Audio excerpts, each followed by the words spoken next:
Tenemos acá una breve resumen de lo que vamos a ver hoy día. Estamos terminando Efesios, ya es probable que este sea la última reflexión del libro de Efesios. Y para introducirnos, vamos a escuchar brevemente a algunos hermanos que nos van a ayudar con el sermón y nos van a explicar cada una de las partes de esta armadura. Está el apóstol Pablo preso. A 2 metros de él hay un soldado romano, a 2 metros, amarrado con cadenas, y este soldado lo acompaña a donde Pablo quiere ir y observa esta figura, esta imagen, y nos va a hablar a partir de esa imagen el Señor hoy día en esta mañana. Así que invito a la clase del día, que estuvo la clase unida de Felipe y mía, así que pasen por favor acá adelante, ayúdennos con el sermón. A Nina, Egon, Fabio, Sandra, Claudia. La clase internacional, aquí hay hermanos de Sudáfrica, sudafricana, como Anina, sí, la única chilena. Bien, bienvenida, hermano. Miren lo que Pablo, o la palabra de Dios, nos está diciendo. Si ustedes analizan todos los versículos que están en Efesios capítulo 6, desde el versículo 14 en adelante. Versículo 17.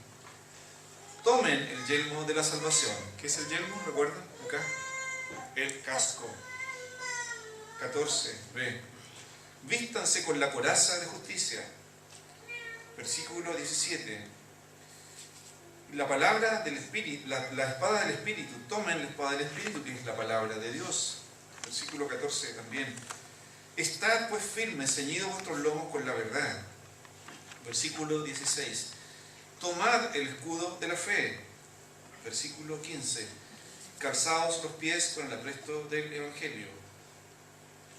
El cinturón de cuero era atado alrededor de una túnica de lana. Placas de bronce conectadas al cinturón colgaban de este para proteger el área de la ingle del soldado. ¿Para qué servía este cinturón? Para sostener la espalda, la daga y el delantal de bronce, llevada en todo tiempo, aún sin el resto de las partes de la armadura. Si notamos muy bien lo que dice Pablo en estos textos, en cada uno de estos versículos se nos llama a una acción. Una acción.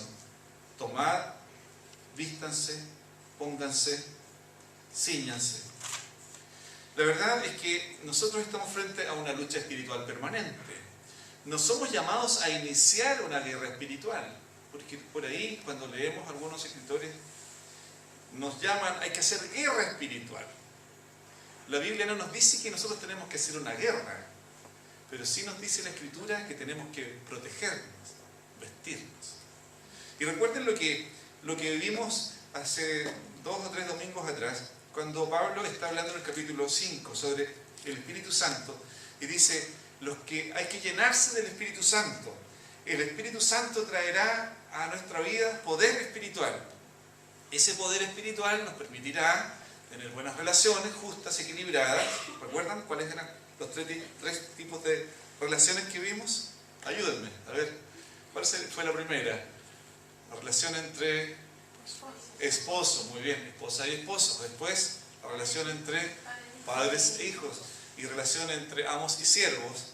Decía acá el texto, pero podemos decir nosotros relación entre jefes y empleados.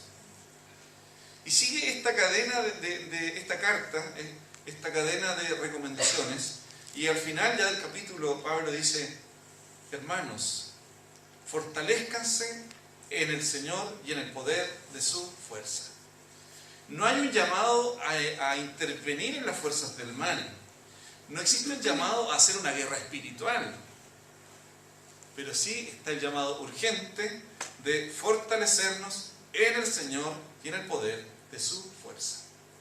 O sea, el llamado que está haciéndonos Pablo acá, si ustedes han sido llenos del Espíritu Santo, tienen el Espíritu en ustedes, hermanos, fortalezcanse, dependan del Señor y de su fuerza poderosa.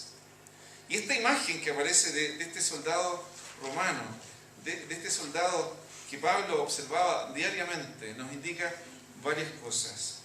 Que debemos vestirnos con este casco de la salvación. Una reflexión muy importante surgió de este grupo que nos hizo la introducción ahora recién. Egon decía, la salvación es lo único que viene de parte de Dios como un regalo. Y tenemos que tomar esa salvación. Todo lo demás, de acuerdo a los versículos, es acción nuestra.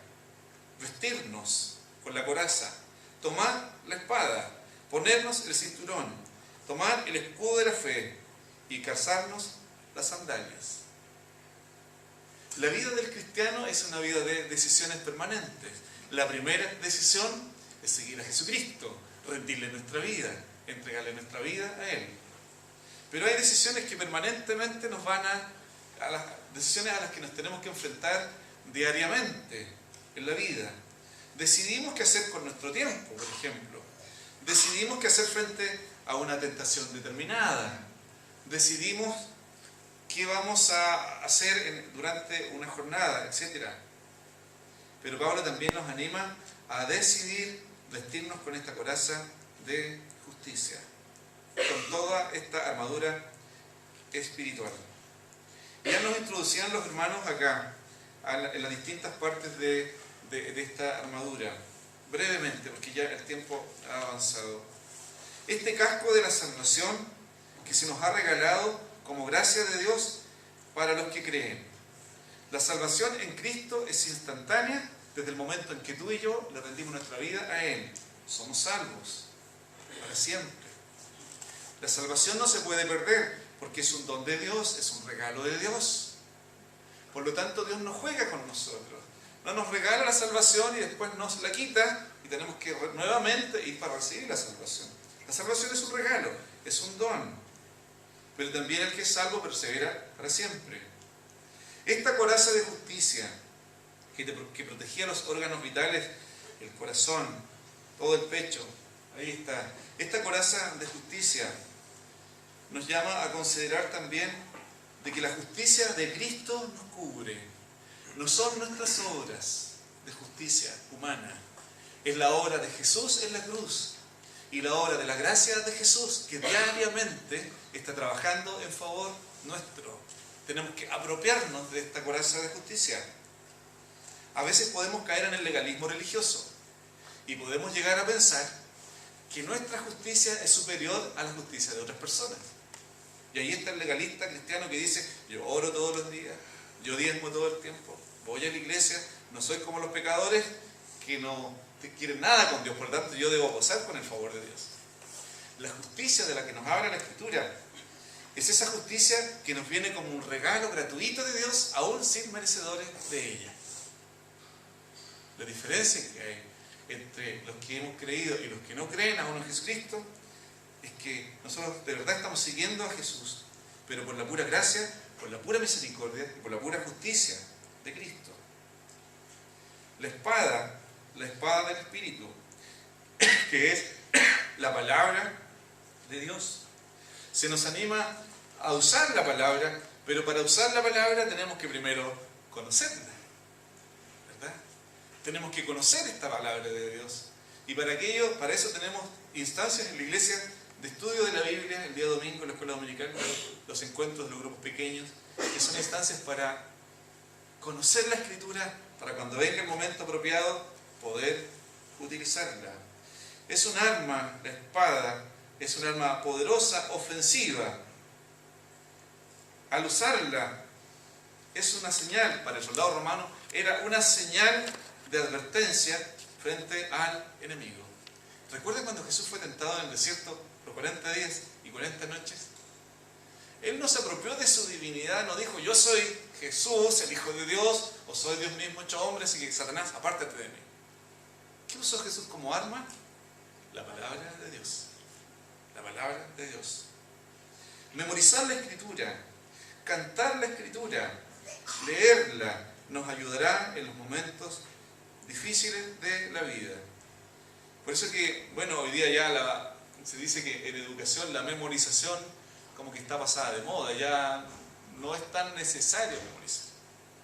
Y en la iglesia también a veces nosotros hemos olvidado la importancia que tiene la memorización de los textos bíblicos. los que fuimos de una generación mayor, ya somos de una generación mayor dentro de las iglesias, podemos recordar los versículos que aprendimos cuando éramos niños, por ejemplo, los que participaron en alguna organización misionera. Los versículos que yo recuerdo hoy día son los que aprendí en mi infancia. Después, cuando uno va avanzando, va creciendo, ya no va memorizando. Pero los que tienen niños, vean la importancia que tiene que los niños memoricen pequeños textos de la Biblia, pequeños trozos de la Escritura. Podemos cantar también la Escritura, escuchar salmistas cristianos que nos ayudan a repasar la palabra de Dios en nuestra mente.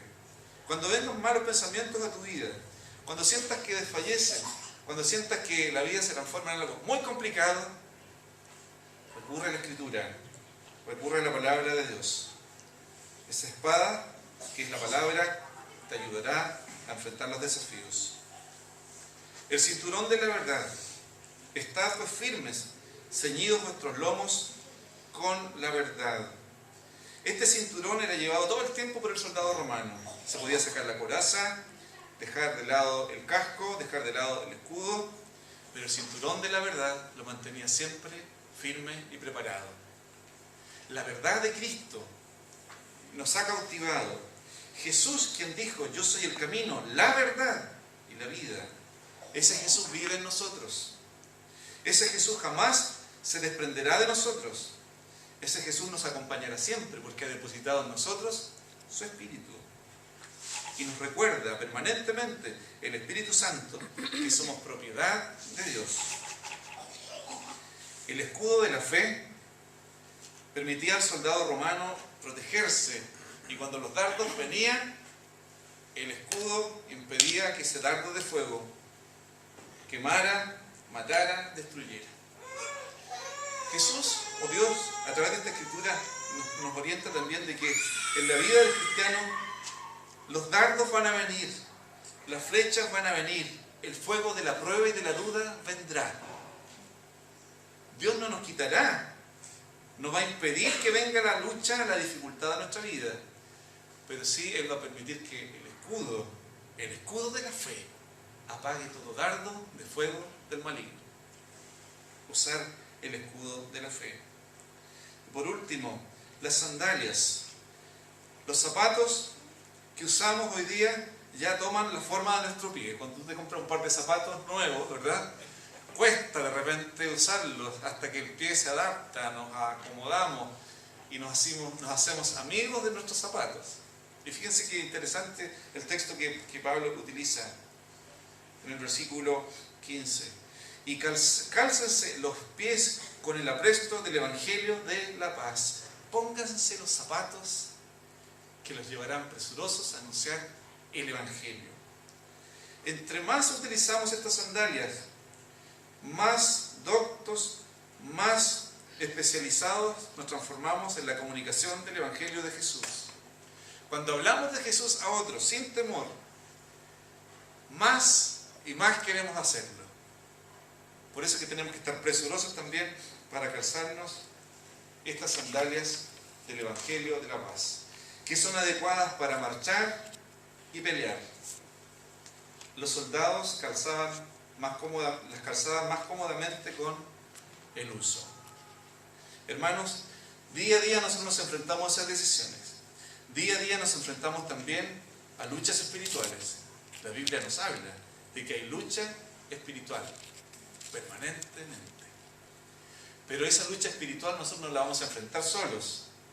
Pablo dice: fortaleceos en el Señor y en el poder de su fuerza. Estando apegados a Jesús, llenos del Espíritu Santo, podremos enfrentar todos los dardos de fuego del maligno y podremos, como dice al final en el texto también, cuando Pablo dice: yo soy un embajador en cadenas, oren por mí para que con denuedo hable de él como debo hablar. Y esa palabra también tiene que calar profundo en nuestro corazón, para que cuando estemos en medio de la batalla, en medio de la dificultad, también seamos embajadores de Jesús y hablemos sin temor de lo que Jesús ha hecho en nuestra vida. Hermanos, y termino, orando en todo tiempo, con toda oración y súplica en el Espíritu, y velando en ello con toda perseverancia. El Espíritu Santo que habita en nosotros nos anima para que en este enfrentamiento espiritual, en este enfrentamiento de poderes, porque hay una batalla espiritual, y en esa batalla espiritual nosotros formamos parte del bando de Dios. Pero Él pelea por ti, Él pelea por nosotros. No somos llamados nosotros a pelear y a iniciar guerras espirituales. Somos llamados a fortalecernos en el Señor, a ponernos esta armadura espiritual y estar firmes en la batalla del Señor. Que Dios nos bendiga para que así sea y podamos ser perseverantes en lo que Dios espera de cada uno de nosotros. ¿Vemos?